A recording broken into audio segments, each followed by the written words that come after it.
Nice truck. Weathering modern armour can be tricky, in particular NATO 3-tone, but today I'll show you the steps I took to weather this awesome looking gun truck from the conflict in Iraq. So let's get started. Let's get the guns off in the truck. You may recall from the previous video, I'd painted the fuel tanks in an aluminium colour and applied chipping fluid and then the top coat. And it was now time to reactivate that chipping fluid by adding water to the surface and scrubbing away. As a general rule, the sooner you start the chipping process after that top coat has gone down, the easier the paint will be to chip. Different paints, of course, will perform differently. For instance, an acrylic paint is generally easier and it has a far greater working window to chip with than a lacquer paint might.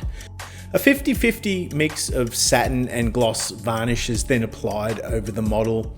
This should seal the effects that I've just created and offer an insurance policy against the future steps affecting that chipping fluid at all. Applying a pin wash over a model like this requires some thought because of the different tones I'm working with. The Cark Tan elements receive a mid-tone brown wash specifically for modern vehicles, and the NATO 3-tone receives the enamel wash specifically for that scheme. That paint is a lot darker and will help establish the lines of the model over those darker tones. If I was to use that mid-tone brown that I'm using on the Cark Tan elements, it would just be visually lost on that deep, dark NATO 3-tone. I apply the washes over the wheels, but not the tyres. The kit comes with vinyl tyres that can degrade quickly if you introduce white spirit to them, as it strips the plasticizer out of that product. So these tyres will be weathered using the airbrush. The beauty of applying the enamel washes over the varnished acrylic surface is they are soft enough, if you get to them reasonably quickly, to be able to clean off any excess just by using a soft makeup sponge and gently rubbing that over the surface of the model. If the sponge trick fails, then a moistened brush or a Q-tip moistened in white spirit will generally do the trick. I wasn't planning on using that structure on the top of the cabin, but came around to the look of it, so it was painted and fitted to the model. I quite liked the way that colour was reintroduced at the top of the green. It added to that mismatched feel of the whole subject. I'd been experimenting with different coloured flesh tones and applying them over the exhaust pipe using a sponge chipping technique. This would have been far easier off the model, but it's not the first time I like to make work for myself. And further washes and effects will unite some of these looks, but I was reasonably satisfied with those foundations. The model was then treated to 2 coats of chipping fluid in preparation for some dust effects that would follow soon. I'd noticed in reference images some makeshift mudguards had been fitted to this truck. I again like that improvised nature of these, as it seemed to feed into that whole hillbilly tone of the subject.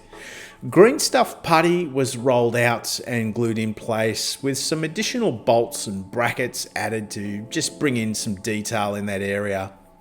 Another detail from the few images that I'd managed to source online showed an esky on the rear deck, so I thought that would be a fun detail to add among other things. The bulk of the stowage came from a Legend set and was prepared and painted and settled in place over a tarp made again from that green stuff putty that I'd rolled up for the mudguards.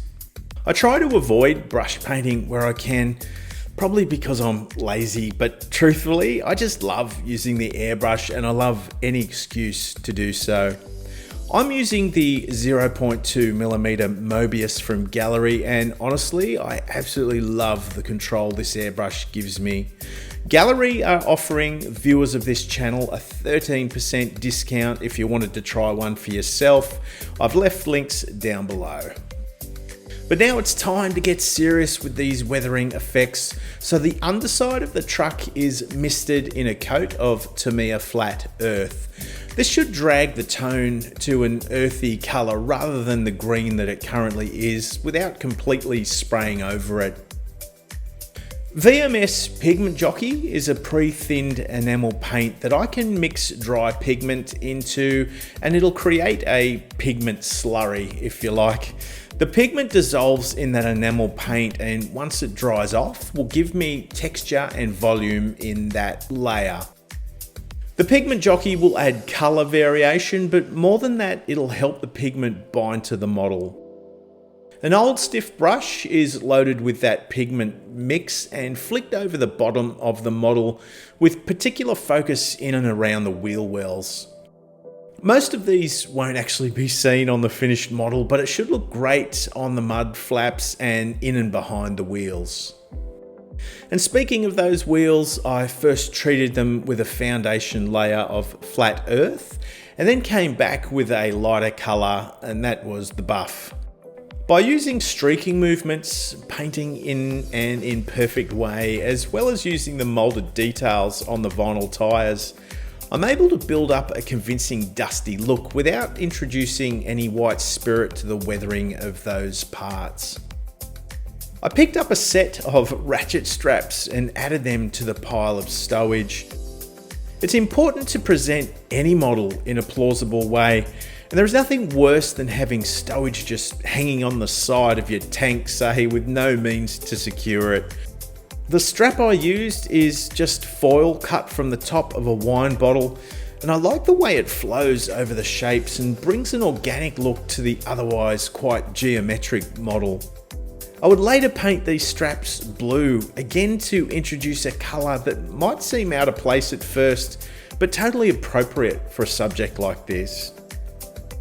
It was now time to set the foundations for my dust around the lower edges of the truck, as well as around some of the horizontal spots where dust might settle. I'm trying to be unstructured in that I don't want a straight line of dust splitting the model in half, but if you recall, I'd applied a layer of chipping fluid earlier, and this is where it would come into play.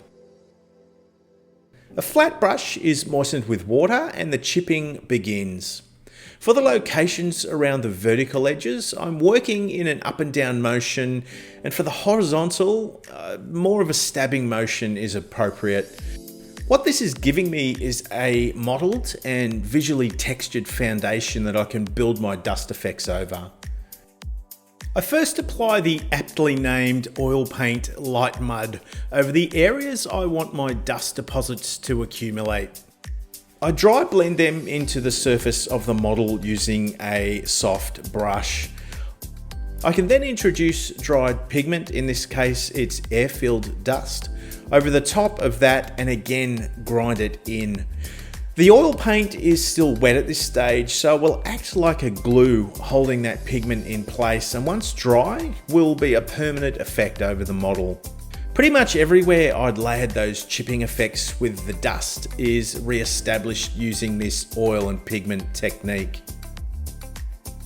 To create greater variation on the vertical surfaces, a brush moistened with that white spirit again can be worked in an up and down motion to introduce streaking into that equation.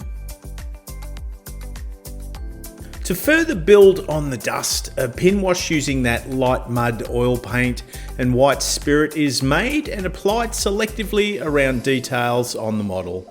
Applying this in a refined and targeted way can add real impact to the look of that dust over your model. And like with the enamel washes earlier, these oils can be tidied up really easily with a makeup sponge. The oils are a lot softer than the enamels are, and the working window will be greater, so the makeup sponge should be all that you need. And one last round of varnish for good measure, and it's a 50-50 mix of satin and matte, and it's applied generously over the model. This not only will just flatten the look of the model, but it's another element that will help hold any pigment that may be unstable in place. I'd been waiting for the moment I could remove the paint masks, and that time had come. It's always a satisfying stage. Some 50 cal shell casings from Master Model were scattered around the top of the pillbox just for visual interest, and the gun barrels were polished using a Q-tip and gun metal pigment. And one last element, and that was some dust effects on the windscreen. Some very basic masks using a compass were made from paper and held in place with a blob of blue tack. Spacing it off the window like this will make the edges soft, but given the mask wasn't perfect and I was going to distress the dust anyway, this would be good enough and what I was after. Buff with the tiniest drop of sea grey was misted over the window, and then with the mask removed, I could distress and remove that misted layer with an old brush and white spirit. Yes, you heard that correctly. The white spirit was able to move that lacquer paint off the clear part and give me that distressed, mucky look I was looking for over the glass. The history of this style of improvised gun truck is a truly fascinating one, dating back to the Vietnam War.